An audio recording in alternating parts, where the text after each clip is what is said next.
warahmatullahi wabarakatuh. Waalaikumsalam warahmatullahi wabarakatuh. Alhamdulillah. Alhamdulillahi rabbil alamin. Wassalatu wassalamu ala asrofil anbiya'i wal mursalin Sayyidina wa maulana Muhammadin wa ala alihi wa sahbihi ajmain. Ketemu lagi dengan kuliah tamu luar biasa bersama Mr. TM dengan uraian ilmiah tinggi tentang metodologi, metafisika, tasawuf, eksakta ilmiah. Bertempat di kampus Taklim Ma'rifat Gresik, Balong Panggang. Judul yang kita angkat kali ini adalah Nabi Muhammad dan nabi-nabi yang lain tidak mengajarkan kitab mushaf. Ya, biar kita nggak salah paham ya. Sekarang ini semua orang ya berbondong-bondong membaca kitab yang mushaf. Inilah yang dikhawatirkan Nabi. Dalam salah satu hadis ya, beliau sampaikan akan dekat masa Islam nanti akan hanya tinggal namanya saja. Quran hanya tinggal tulisannya saja. Masjid kalian banyak di mana-mana, megah-megah, tapi kosong dari petunjuk. Bukan kurang ya, kosong, berarti nggak ada petunjuk sama sekali. Dan ulama-ulamanya adalah sejelek-jeleknya makhluk di bawah kolong langit. Dari mereka lah fitnah itu berasal dan akan kembali kepada mereka itu fitnah. Fitnah ini adalah penyelewengan agama. Demikian oleh Nabi. Kita nyampaikannya dengan logika tinggi ya. Betul apa Kak yang disampaikan oleh Mr. TM dan perbedaannya dengan ajaran ulama lain yang menyampaikan agama. Saya menyampaikan agama itu wajib lewat metodologi. Dan ilmu pengetahuannya akan ada setelah praktek. Berarti praktek dulu baru kita pengetahuan. Kalau teori tanpa metodologi berarti teori dulu nggak pernah praktek. Karena apa? Nggak tahu caranya praktek. Nah, tentang Quran, seorang Nabi Muhammad itu ummi. Betul ya Bu Yatim ya? Tidak bisa membaca, tidak bisa nulis. Betul ya?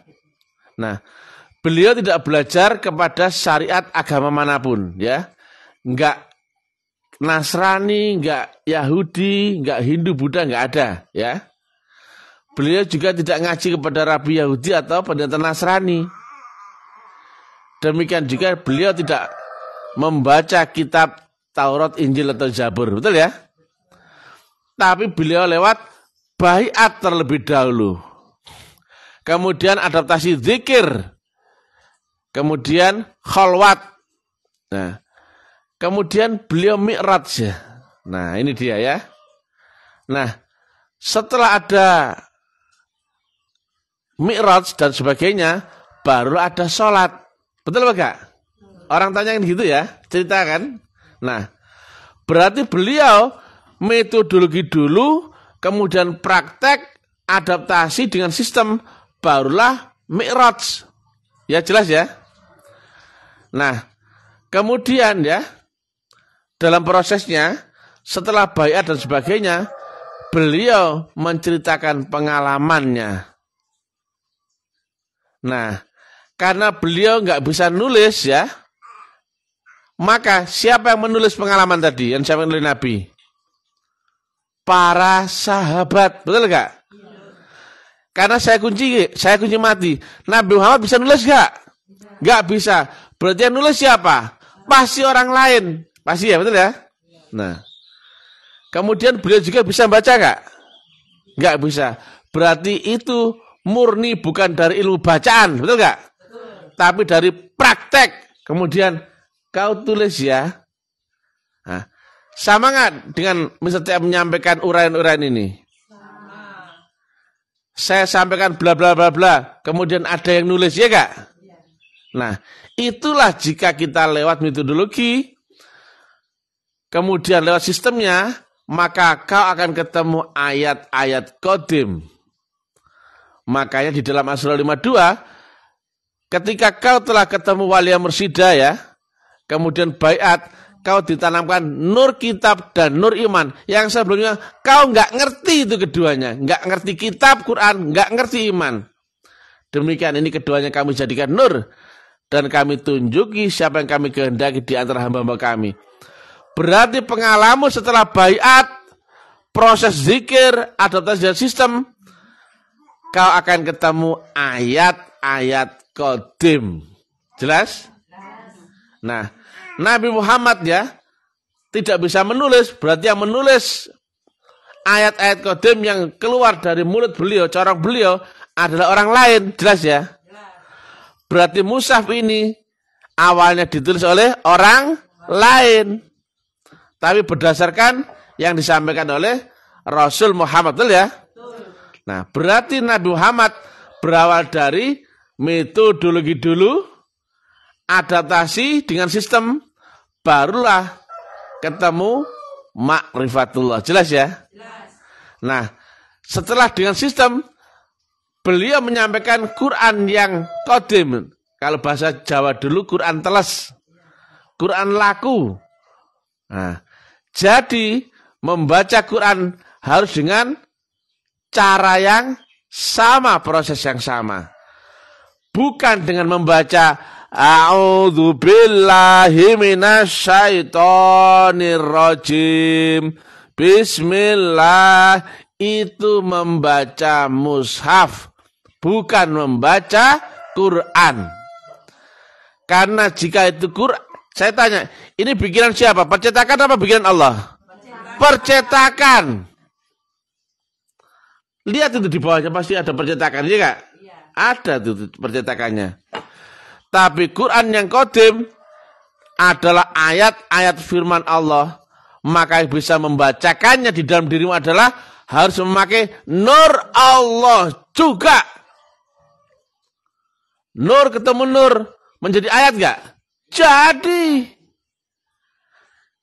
Quran yang asli adalah nur yang tak berhafal, tak berhuruf, betul enggak? Nah, yang membacanya harus dengan nur juga. Cocok gak dengan Asy-Syura 52? Maka akan berubah menjadi ayat-ayat qadim dari pengalamanmu sendiri. Karena Nabi Muhammad ya tidak pernah membaca Taurat, Injil, Zabur, betul gak? Gak pernah ngaji kepada Rabi Yahudi atau pendeta Nasrani. Berarti kesalahan fatal zaman sekarang adalah mereka membaca ini, tapi tidak mengerti di manakah ayat-ayat qadim atau Quran qadim. Ketemulah hadis tadi ya sama oleh Nabi ya, akan dekat masa Quran hanya tinggal tulisan saja. Kalau tulisan dibaca oleh panca indera, enggak ada lagi membaca dengan roh. Padahal Al-Waqiah 79, enggak mungkin kau bisa menyentuhnya, apalagi membaca. Kecuali oleh roh loh. Berarti ini kau baca dengan panca indera. Sedangkan Quran yang mushaf yang qadim membacanya adalah dengan roh lewat proses pensucian. Jelas ya? Nah, jalan ini nanti ya semuanya sama ya. Jalan kerohanian semuanya sama. Gak kita, mbok kita, nenek kita, Rasul, Nabi semuanya sama. Karena jalan menuju Allah hanya lewat jalan yang terbit dari sisiku. Jika tidak lewat jalan yang datang dari Allah Ta'ala, akan sesat. Maka nur Qur'annya sama nggak dengan nur Injil? Sama. Dengan nur Zabur, Taurat? Sama. Ibarat kau lihat barang ini, apa ini? Ada orang bilang bel. Ada orang bilang lonceng. Ada orang bel meja. Boleh nggak? Boleh. Tapi ini sama nggak? Sama. Nah, nurnya itu semua sama. Hanya saja dilihat oleh Nabi Isa dinamai lonceng. Dilihat Nabi Musa itu bel. Dilihat oleh Nabi Muhammad itu bel meja merek Joyko. Boleh gak? Boleh. Itulah Quran, itulah Injil, Taurat, Zabur.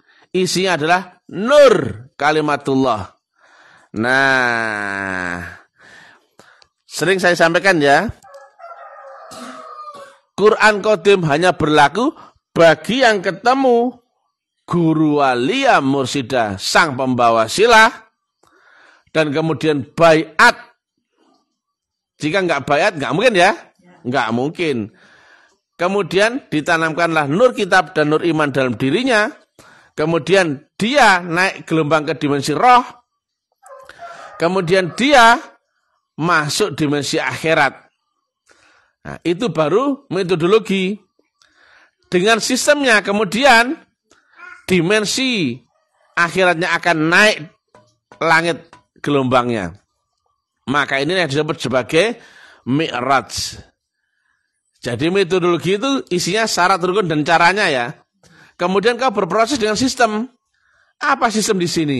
Wirid sendiri, wirid jamaah, suluk dan baktimu. Jelas ya? Nah, kalau metodologi adalah saat kau dibaiat oleh guru walia mursyida. Kau ditanamkan nur. Kau diterangkan di mana kau wujud Allah di dunia ini. Kau diajari caranya untuk bisa menyamakan frekuensi dan gelombang. Sama persis gak dengan perjalanan Nabi Muhammad? Sama. Nabi Muhammad dibaiat. Nabi Isa dibaptis. Demikian juga nabi-nabi yang lain. Kalau Hindu-Buddha namanya inisiasi. Nah, guru di Buddha namanya Buddha. Guru di Hindu namanya Atman.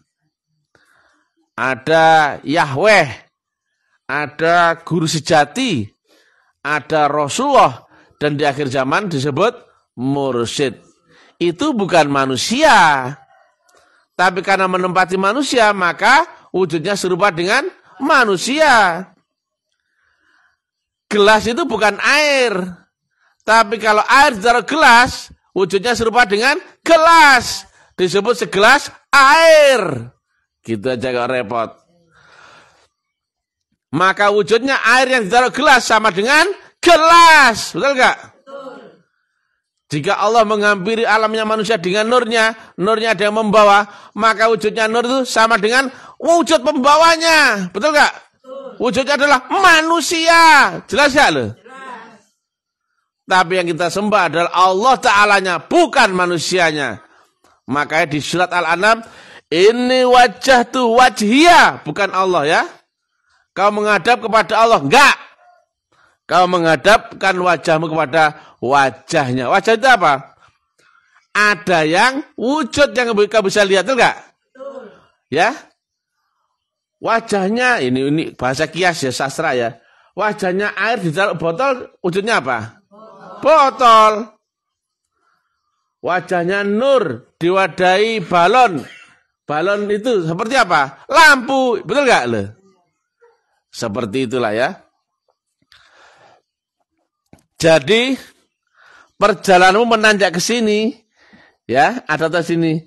Kau akan ketemu Shiratal Mustaqim dan kau ketemu ayat-ayat Qadim. Itu otomatis ya. Nah, sama seperti kau diberi akal dan diberi panca indera, maka otomatis muncul pengetahuan. Akalmu adalah alat baca gelombang, panca inderamu adalah alat baca virtual, maka setiap saat kau akan ketemu pengetahuan.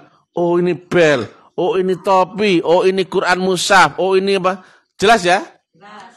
Nah kalau kau melewati alam akhirat, ini orang lain ya, orang yang belum bayat, nggak mungkin ngerti ya, cuman angan-angan. Maka nur imanmu adalah alat dimensionalmu, gelombang kesadaran ya. Di alam roh ya. Dan nur kitabmu adalah pembaca pengetahuan. Maka muncul gak ayat-ayat Qadim? Muncul pasti. Sama halnya enggak, kalau kau diberi akal, kau diberi panca indera, muncul enggak pengetahuan? Nah, kecuali kalau kamu diam tiduran tok, ya sudah ya. Nah, makanya di sini bergeraklah tanpa berpikir, ya. Gerak saja, maju saja. Karena kau telah ketemu jalan, caranya, syarat rukunnya, izinnya dan sebagainya. Gerak maju saja. Maka ayat-ayat kodemu bertambah enggak? Bertambah, kecuali kamu bobok, betul kan? Ya enggak? Jelas ya? Jadi fix ya, Nabi tidak mengajarkan membaca mushaf. Jika menyuruh orang membaca mushaf, maka sudah dibikin mushaf zaman Nabi, betul enggak? Dan Nabi pasti sudah membuat pesantren. Ayo kita rame-rame belajar membaca Quran mushaf, betul enggak? Nyatanya enggak ada pesantren. Nyatanya ini belum ada. Tuh. Inilah kesalahan ya. Ulama-ulama dunia yang enggak ngerti Quran Qadim. Apalagi cara membacanya. Enggak kebayang. Bahkan mereka menganggap akhirat itu nanti katanya. Walah, ya wis. Ya wis, mari wis. Padahal Nabi cerita akhirat ya. Alam kubur, barzah, surga, neraka. Saat masih hidup atau sudah mati? Masih hidup. Padahal di kalimat lain, akhirat itu akan dialami setelah mati, betul enggak? Loh kok bisa? Nabi cerita saat masih hidup. Tapi katanya akhirat setelah mati. Tapi orang hidup kok cerita akhirat? Karena lewat metodologi. Kau lewat baiat, maka kau ketemu jembatan Shiratal Mustaqim. Kau nyebrang akhirat sekarang, bro. Sayang sekali, Ustadz Abdul Somplak gak ngerti. Cocotnya ke sana kemari. Ustadz Ahli Hikayat gak ngerti. Cocotnya menebar kemana-mana. Aduh. Ada Ustadz Buas. Cerita ke sana kemari. Tapi cuman thinking. Mana bisa thinking masa akhirat? Baru tidur sudah lumpuh. Betul gak? Akalmu lumpuh. Baru tidur sudah lumpuh. Apalagi mau mati. Tapi kita di sini sudah pernah mengalami ya. Kau pernah dimatikan secara hakikat, tapi kau sadar, betul nggak? Itu bukan akal, itu rohmu yang dibangkitkan. Nah, jadi pengalaman sekarang adalah ayat-ayat qadim. Dan beruntung ya, ada Rasul yang membacakan ayat-ayat kepadamu. Ada Rasul pembawa kitab, ada Rasul yang membacakan kitab. Nah, kan ada uraian, dia ngasih uraian itu. Maju saja, nggak usah berpikir. Jangan berhenti, jangan oleh ke belakang apalagi mundur. Kerjakan. Berbuat saja tanpa pamrih, tanpa harap. Kerjakan saja. Lillahi ta'ala dengan cintamu. Kerjakan. Berabdi berbaktilah kepadanya. Kau akan tumbuh cinta. Dan tumbuh cintamu juga akan membuat kau berabdi berbakti lagi. Kerjakan. Enak tak? Enak pol. Makanya guru kami ya, Profesor Dr. Jenderal Sayyidi Syekh Hadirin Yahya sampaikan ya. Kalau ada orang yang pintar ya, yang intelek ya, paham ilmiah, maka setahun pun dia akan jadi wali katanya. Nah, maksudnya wali yang benar-benar wali ya, bukan wali murid, bukan wali nikah, bukan ya. Kalau Nabi zaman dulu 13 tahun baru bisa mi'raj ya. Nah, kita bisa lebih cepat. Karena apa? Teknologinya tinggal pakai. Kita kan nggak meraba-raba lagi toh. Kita hanya ikuti yang telah dicontohkan Nabi. Maka itulah Ahlus Sunnah wal Jamaah. Misalkan ya, ini namanya bel, biar berbunyi begini ya. Ini dirancang seperti ini. Saya tanya, bisa kau bikin ini dengan caramu sendiri? Nggak bisa. Kau pesan di tempat lain, modal berapa? Mahal, betul kan? Nah, kamu pakai bel ini adalah tinggal pakai, betul nggak? Perlu nggak kamu rancang seperti ini lagi? Nggak perlu toh? Topi seperti ini. Kira-kira ya, Kebayang nggak kalau kamu bisa jahit seperti ini? Nggak bisa, tapi kamu tinggal pakai, betul kan? Demikian juga Isra Mi'raj ya. Nabi telah riset ya selama 13 tahun. Kemudian sudah baku menjadi metodologi. Maka kamu tinggal pakai, nggak usah raba-raba lagi. Setahun pun lunas, tak bilangin ya. Lunas ya. Apalagi zaman ini ada yang menjelaskan Islam secara metodologik. Bahkan saking pastinya nggak bisa dibantah oleh siapapun. Betul? Berarti ini parameternya pasti, hukumnya pasti, rumusnya pasti, variabelnya pasti, teori, gaya, dan sebagainya, semuanya pasti. Itu namanya metodologik. Jadi bukan versi ini, aliran ini, golongan ini, madzhab ini, organisasi ini, oh bukan. Kalau itu modelmu, kau akan terpecah menjadi 73 golongan. Dan semua golongan pasti ngaku benar. Yang logika disampaikan oleh kitab ya, bahwasanya yang benar adalah Ahlussunnah wal Jamaah. Nah, siapa Ahlussunnah wal Jamaah? Bukannya pakai jenggot itu, bukan. Ahlussunnah wal Jamaah adalah kau napak tilas jejak Nabi dan kau berjamaah dengan Rasulmu. Nah masalahnya orang sekarang punya Rasul nggak? Di luar sana loh, punya Rasul nggak?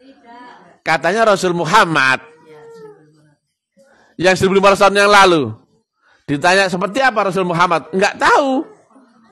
Pernah ketemu? Nggak tahu. Pernah kenal? Nggak tahu. Tapi aku yakin katanya. Nah kira-kira ya, kira-kira misalkan ya, Kak Bia ya, naksir sama Tom Cruise ya, dia yakin, aku cinta, aku yakin, aku ngefans. Tapi dia yang Tom Cruise kenal nggak sama Kak Bia? Nggak kenal, nyambung nggak itu? Tidak. Maka, tapi dia yakin, suatu saat pasti jadi milikku. Goblok gak dia? Goblok ya.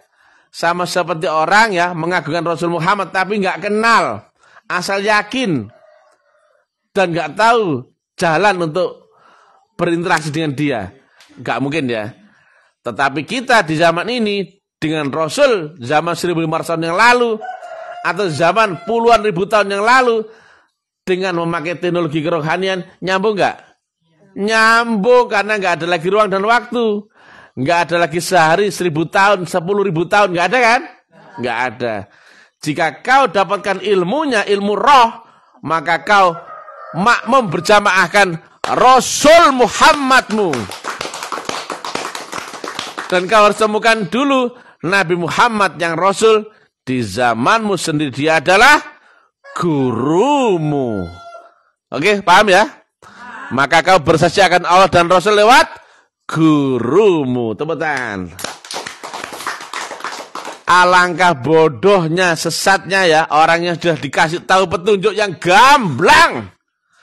Bahkan saya gamblangnya saya taek-taekkan, jancuk, picek matamu, asu, tai lasso, cukimai. Enggak satu pun yang bisa membantah. Berarti telak enggak ini? Telak. Harga dirinya sudah enggak ada lagi nih. Yang saya bilang itu siapa? Ulamanya, Kiai Ustadz Gus Buya Habib. Jancuk, picek. Kenapa agama kau selewengkan, kau menjadi fitnah agama sehingga orang tidak kenal metodologi, orang hanya tahu teori saja. Kapan kau kenal Rasul zamanmu sendiri? Kapan kau bisa masuk akhirat? Kapan kau bisa menyaksikan Allah yang wujud? Kapan kau bisa mengingat Allah yang laisa kamitslihi syai'un? Kapan kau ketemu Shiratal Mustaqim? Kapan kau ketemu wasilah? Semua cuman cerita ala Ibn Ubin ya. Makanya ya, tolong ya, ayo kita imbangi dakwah cocoknya ulama dunia ya, seperti Ustadz Abdul Somplak, bombardir. Ya, ini perintah ya. Orang-orang taklim marifat supaya orang nggak terdogma dengan biusnya ceramahnya UAS, Ustadz Abdul Somplak, Ustadz Ahli Hikayat, kasih pembanding supaya orang punya nalar, gak cuma mau didogma seperti kerbau dicocok hidungnya, goblok pembodohan ya. Masuki Serang dengan nalar logik ilmiah tinggi. Sebarkan uran taklim ma'rifat agar Islam bangkit, bukan menjadi Islam yang sontoloyo, mandul, kalah, goblok, pembodohan. Islam harusnya rahmatan lil alamin. Ya'lu wa la yu'la alaih, ilmiyun wa amaliyun. Logik tinggi, ilmiah dan bisa dibuktikan. Wassalamualaikum warahmatullahi wabarakatuh.